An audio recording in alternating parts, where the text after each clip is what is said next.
Hi everyone. इस तरह से हमने आपका मैट्रिक्स चैप्टर कंप्लीट कर दिया।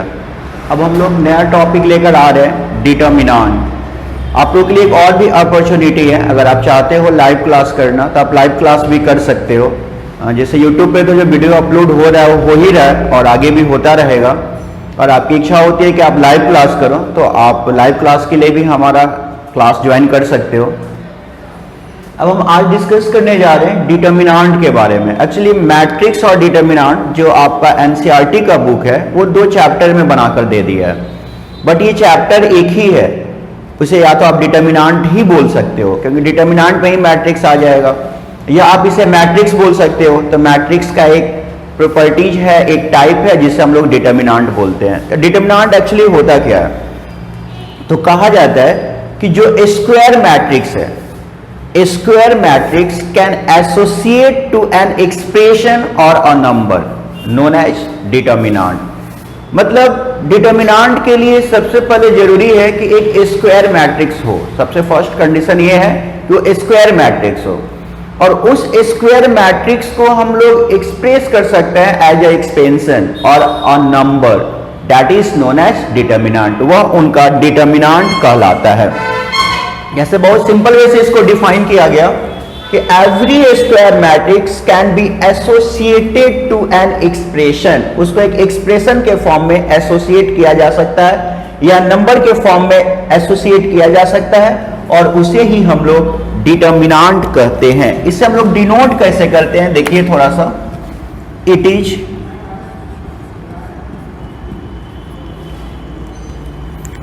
इज डिनोटेड बाय, इसे हम लोग डिनोट करते हैं। इट इज डिनोटेड बाय, एक ये सिंबल है या एक ये सिंबल है। ये मॉडुलस नहीं है, ये डिटर्मिनेंट को बताता है और ये भी डिटर्मिनेंट को बताता है। थोड़ी देर के लिए हम कंसीडर करते हैं, let A is a square matrix of third order. हमने ए एक स्क्वायर मैट्रिक्स माना थर्ड ऑर्डर का, then its determinant value is denoted by, इसे रिप्रेजेंट करेंगे, डिनोट करेंगे दिस वन से। ये बताएगा इनके डिटर्मिनेंट वैल्यू को। तो अब हम लोग आगे बढ़ते हैं। जैसे हमने यहां पर एक मैट्रिक्स कंसीडर किया थर्ड ऑर्डर का, तो ये सिंबल डिटर्मिनेंट का है, ध्यान देना है। सॉरी, ये सिंबल मैट्रिक्स का है। 1 1 1 2 1 3 2 1 2 2 2 3 3 1 3 2 3 3। ये मैट्रिक्स का सिंबल है। बट अगर हम यहां से ये हटा दें तो ये हमारा डिटर्मिनेंट बन जाएगा, यानी कि 2 वर्टिकल लाइन के बीच में जो लिखेंगे वो हमारा डिटर्मिनेंट हो जाएगा। जब मैट्रिक्स के बारे में बातें कर रहे थे तो इस एलिमेंट का साइन क्या है वो मेरे को नहीं पता था, और उसके साइन से मेरे को कोई मतलब ही नहीं है। लेकिन जब हम डिटर्मिनेंट पढ़ेंगे तो इनका साइन क्या है, इनका साइन क्या है, इनका साइन क्या है, ये सारा हम लोग साइन निकालने का प्रयास करेंगे। एक हमने सेकेंड ऑर्डर का भी ले लिया, 1 1 1 2 2 1 2 2। ये थर्ड ऑर्डर का हुआ और ये सेकेंड ऑर्डर का हुआ। तो इनका साइन हम लोग कैसे निकालेंगे, तो साइन निकालने का एक छोटा सा फॉर्मूला होता है, साइन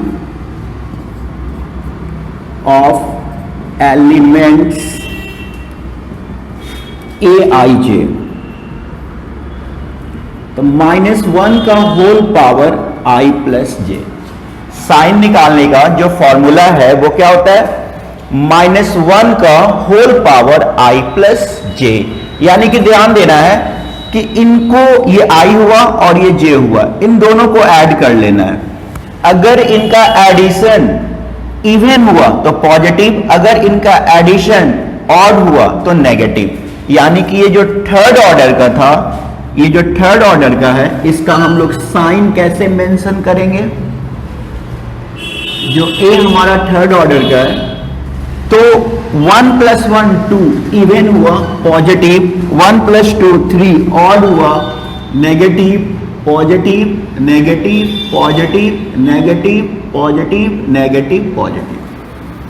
तो हम लोग इस तरह से थर्ड ऑर्डर की जब बातें करें तो वहां पे प्लस माइनस भी करके समझ सकते हैं, इसको याद रख सकते हैं। बट वो फॉर्मूला आता कहां से है? तो -1 का whole power i + j। i बताता है पर्टिकुलर रो को, j बताता है पर्टिकुलर कॉलम को। लेकिन जब हम मैट्रिक्स बी में आते हैं, जब हम लोग मैट्रिक्स बी में आते हैं तो इनका देखना है साइन क्या होगा, हम लोग चेक कर लेते हैं। तो इनका जो साइन होगा 1 1 इवन आया पॉजिटिव, 1 + 2 3 ऑड आया negative, 2 + 1 odd negative, 2 + 2 4 even positive.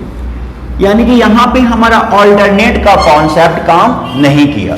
तो ये चीज बहुत छोटा है, ये एमसीक्यू में, ऑब्जेक्टिव एग्जाम में ये क्वेश्चन आते रहता है, इसे हमें याद कर लेना होगा। साइन निकालने का फॉर्मूला -1 का पावर i + j। अब हम लोग 1 by 1 करके एक बार सेकेंड ऑर्डर का, फिर थर्ड ऑर्डर का, ये सारा डिटर्मिनेंट का वैल्यू कैसे निकालते हैं ये हम लोग सीखेंगे। आज के क्लास में डिटर्मिनेंट का जितना बेसिक है, मतलब जितना इंट्रोडक्शन में आता है, वो सारा चीज हम लोग सीख लेंगे। फिर नेक्स्ट लेक्चर में हम आपको बताएंगे कि डिटर्मिनेंट का प्रॉपर सिलेबस क्या है, क्या क्या पढ़ना है, कैसे पढ़ना है, कौन सा टॉपिक इंपॉर्टेंट होगा एकेडमिक पॉइंट ऑफ व्यू से, कौन सा इंपॉर्टेंट होगा कॉम्पिटिटिव पॉइंट ऑफ व्यू से। तो सबसे पहले हम लोग बात करते हैं सेकेंड ऑर्डर की। सबसे पहले हम लोग बात करने जा रहे हैं सेकेंड ऑर्डर ऑफ डिटर्मिनेंट की बात करने जा रहे हैं। सेकेंड ऑर्डर के डिटर्मिनेंट को हम लोग इवैल्यूएट कैसे करेंगे? तो हमने मान लिया कि सेकेंड ऑर्डर का एक हमारा डिटर्मिनेंट है a b c d। तो इनका जो वैल्यू होगा determinant of a = cross multiply ad - bc, ad - bc, ये जो आएगा ये बताएगा डिटर्मिनेंट ऑफ a को। ये जो आया ये क्या बताया? डिटर्मिनेंट ऑफ a को बताया। अब इनसे रिलेटेड कुछ छोटा छोटा क्वेश्चन भी आपके बुक्स में रहेगा, वो सारा एग्जाम्पल्स हम लोग प्रैक्टिस कर लेते हैं। जैसे फर्स्ट में दे दिया example 1, if a = 4 1 3 2 then proof that pt proof that, यहां हमें प्रूफ करना है। क्या प्रूफ करना है? 3 × a का whole determinant = 9 × determinant of a।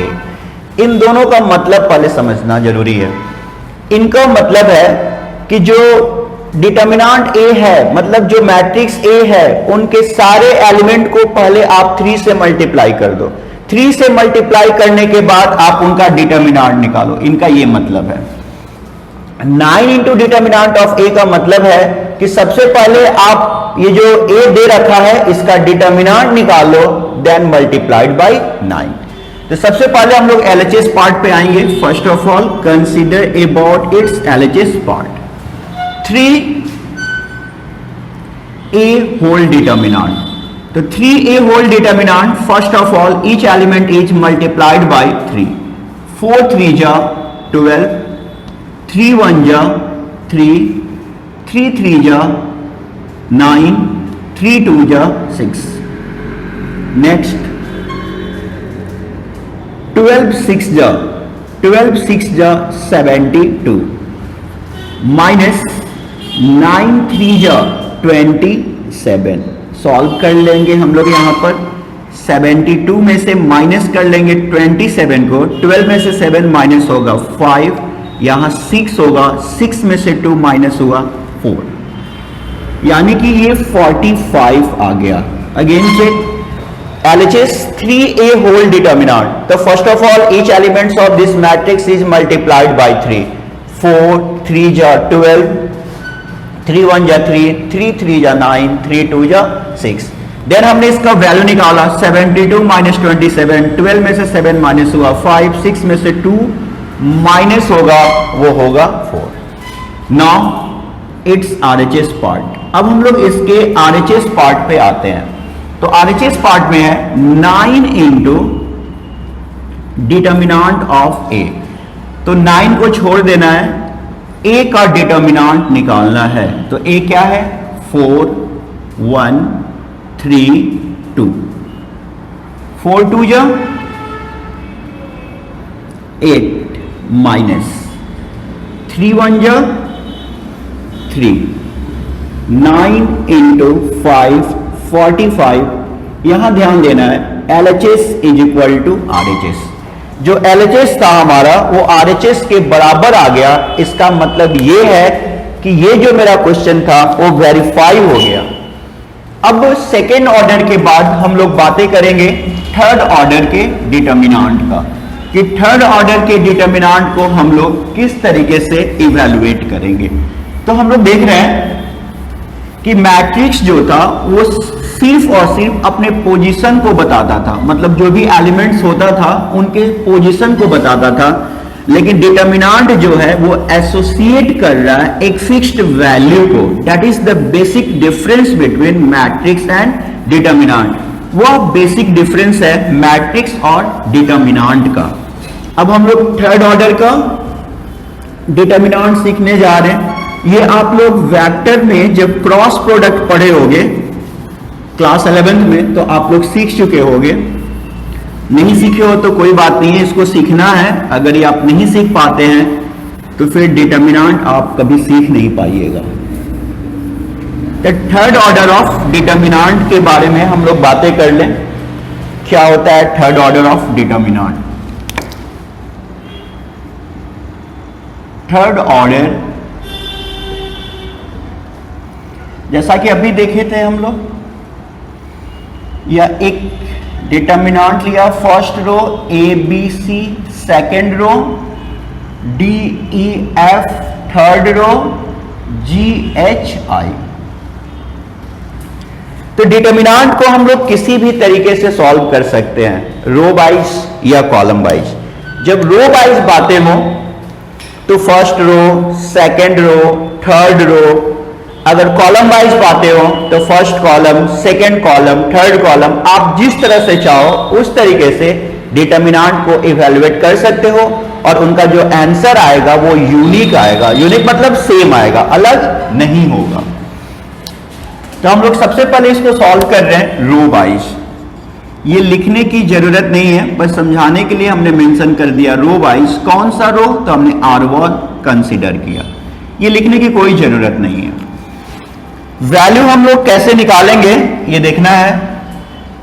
First of all हमने R1 का फर्स्ट डाटा कंसीडर किया। तो R1 का फर्स्ट डाटा यहां पर A है। R1 का फर्स्ट डाटा यहां A है। तो जिस डाटा को आपने कंसीडर किया उनके रो और उनके कॉलम को छोड़ देना है। तो इनका ये रो है और ये कॉलम है, इनको छोड़ देना है। तो बचा क्या? EFHI। इसे ही हम लोग आगे बताएंगे, या इनका माइनर भी कहलाएगा, बट थोड़ा सा वेट करना होगा। आज के इंट्रोडक्शन क्लास में सिर्फ हम लोग इसका बेसिक आइडियाज जानेंगे। नेक्स्ट लेक्चर में हम लोग जानेंगे माइनर, कोफैक्टर, एडजॉइंट, ये बहुत तरह की बातें हम लोग जानेंगे। फिर हम लोग यहां पे आते हैं तो इनका साइन यहां पर माइनस का होता है। देखे थे आप, प्लस माइनस प्लस। तो यहां पर हमने माइनस बी लिखा। अगर ये पहले से माइनस होता तो माइनस इंटू माइनस प्लस हो जाता, मतलब साइन यहां मेंशन करना है। तो माइनस बी आ गया। तो बी कहां पे है? फर्स्ट रो और सेकंड कॉलम में है। फर्स्ट रो और सेकंड कॉलम में है तो क्या बचा? DFGI plus. अब हम लोग सी पे आते हैं, तो सी का साइन पॉजिटिव होता है, हमने सी को पॉजिटिव डाल दिया। अब फर्स्ट रो और थर्ड कॉलम नहीं होगा, फर्स्ट रो और थर्ड कॉलम नहीं होगा, तो क्या होगा, डी ई जी एच। बहुत सिंपल है। R1 के अकॉर्डिंग हमने सॉल्व करना शुरू किया, तो R1 का जो हमारा फर्स्ट डाटा हमने लिया, तो उस रो और उस कॉलम को हमने एलिमिनेट कर दिया। फिर सेकंड डाटा को लिया, ये साइन नेगेटिव का होता है, नेगेटिव हमने लिया, ये रो ये कॉलम एलिमिनेट हो गया। फर्दर हमने थर्ड डाटा को लिया, तो थर्ड डाटा कहां है, फर्स्ट रो और थर्ड कॉलम में है, उसको भी हमने एलिमिनेट कर दिया। अब देखा जाए तो यह एक सेकेंड ऑर्डर का डिटर्मिनेंट बन गया, E I minus H F minus B into D I minus G F plus C into D H minus A G. ये जो आया वह इस डिटर्मिनेंट का वैल्यू आया, और ये यूनिक है। ऐसा नहीं कि R2 से निकालते तो कुछ और आता, R3 से निकालते तो कुछ और आता। इसका आंसर यूनिक है, सेम आएगा, कोई डिफर नहीं करने वाला है। तो ये जो हमने कॉन्सेप्ट दिया, इनसे रिलेटेड एक एग्जांपल आप प्रैक्टिस कर सकते हो।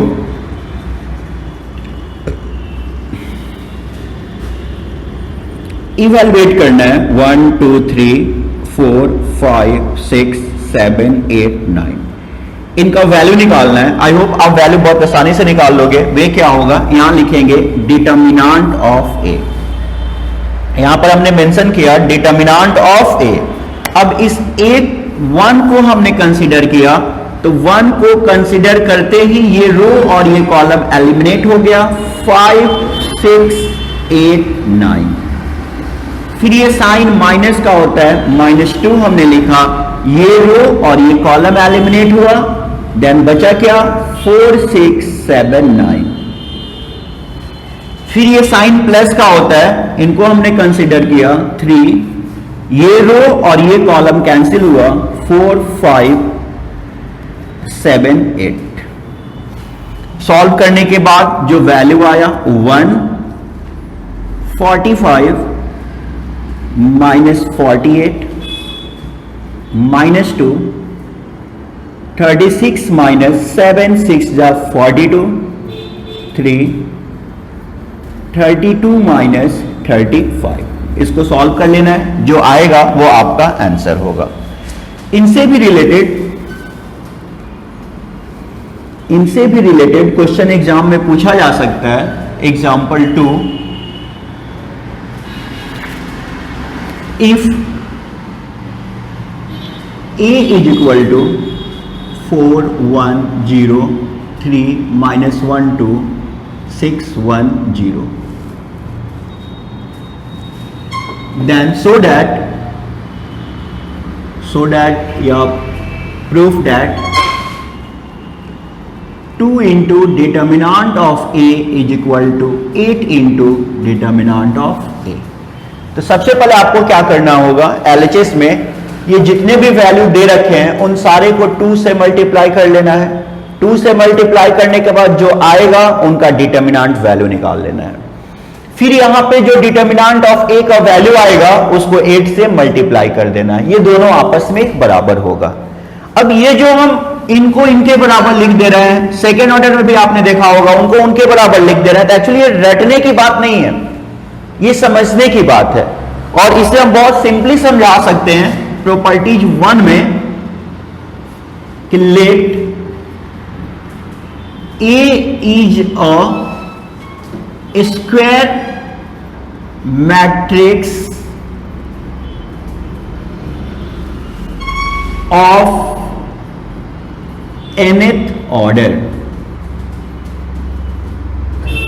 हमने मान लिया कि ए हमारा एक स्क्वायर मैट्रिक्स है n ऑर्डर का, ए हमारा स्क्वायर मैट्रिक्स है nth ऑर्डर का। मतलब यहां पर जो n का वैल्यू है वो 2 होगा, 3 होगा, 4 होगा, 5 होगा, कुछ भी होगा। देन उसके बाद हम क्या करना चाह रहे हैं, देखिए देन